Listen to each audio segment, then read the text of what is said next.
Sebagai orang tua, pasti cemas ya kalau melihat si kecil tiba-tiba nggak sehat. Apalagi kalau menyangkut buang air besarnya yang berubah drastis. Nah, bahasan kali ini dirancang khusus untuk memberi Anda ketenangan dan kejelasan. Jadi yuk kita bahas bareng-bareng apa saja yang perlu kita ketahui supaya bisa menghadapi situasi ini dengan lebih tenang. Nah, ini dia pertanyaan utamanya. Mungkin ini juga yang membuat Anda mencari informasi sekarang kan? Anda lihat ada yang beda dari biasanya dan langsung bertanya-tanya, ini normal nggak ya? Atau jangan-jangan ini diare? Oke, mari kita cari tahu jawabannya bersama.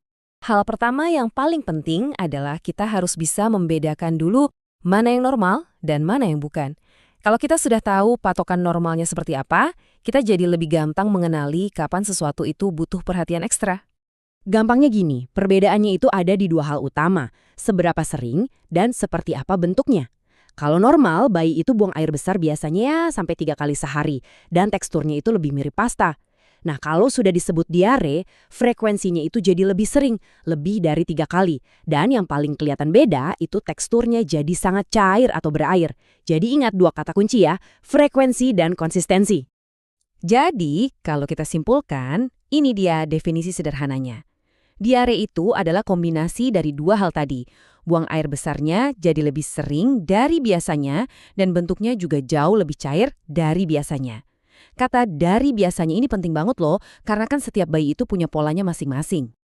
Oke, setelah kita bisa mengidentifikasi, oh ini sepertinya diare, lalu apa langkah selanjutnya? Tenang, jangan panik. Ada langkah-langkah pertolongan pertama yang bisa langsung kita lakukan di rumah. Nah, ini dia dua hal yang super penting. Pertama, langsung berikan Oralit. Ingat ya, Oralit itu bukan sekedar air biasa.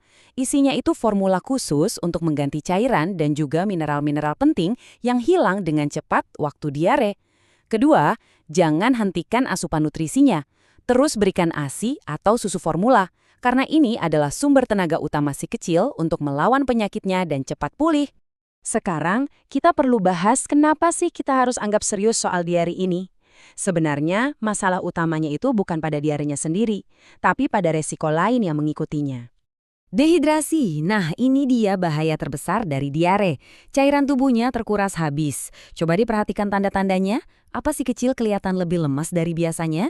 Atau dia jadi nggak mau minum? Cek juga popoknya, lebih jarang ganti popok basah nggak? Atau mungkin waktu dia nangis, air matanya nggak keluar? Semua ini tuh sinyal dari tubuhnya kalau dia lagi kekurangan cairan. Dan ini nggak boleh kita abaikan. Kalimat ini benar-benar merangkum semuanya. Intinya adalah jangan menunggu. Jangan tunggu sampai si kecil kelihatan lemas, karena kalau sudah sampai tahap itu, artinya dehidrasi sudah terjadi dan itu berbahaya. Jadi, kita harus bertindak lebih awal. Oke, sekarang kita sampai di bagian yang paling krusial. Ada beberapa kondisi di mana pertolongan pertama di rumah itu udah nggak cukup. Kita harus tahu kapan waktunya untuk segera mencari bantuan medis profesional. Perhatikan baik-baik ya tanda-tanda ini. Kalau diarenya itu sering banget dan cair sekali, atau kalau si kecil sampai demam, atau ada muntah-muntah juga, nah itu semua tanda bahaya. Apalagi kalau dia kelihatan sangat lesu dan menolak makan sama sekali.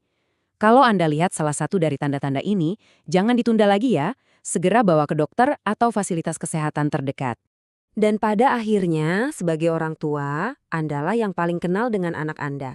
Kalau perasaan Anda bilang ada sesuatu yang nggak beres, percayai insting itu. Jangan ragu untuk bawa ke dokter. Dokter bisa memberikan diagnosis yang pasti dan tentunya pengobatan yang paling tepat untuk si kecil.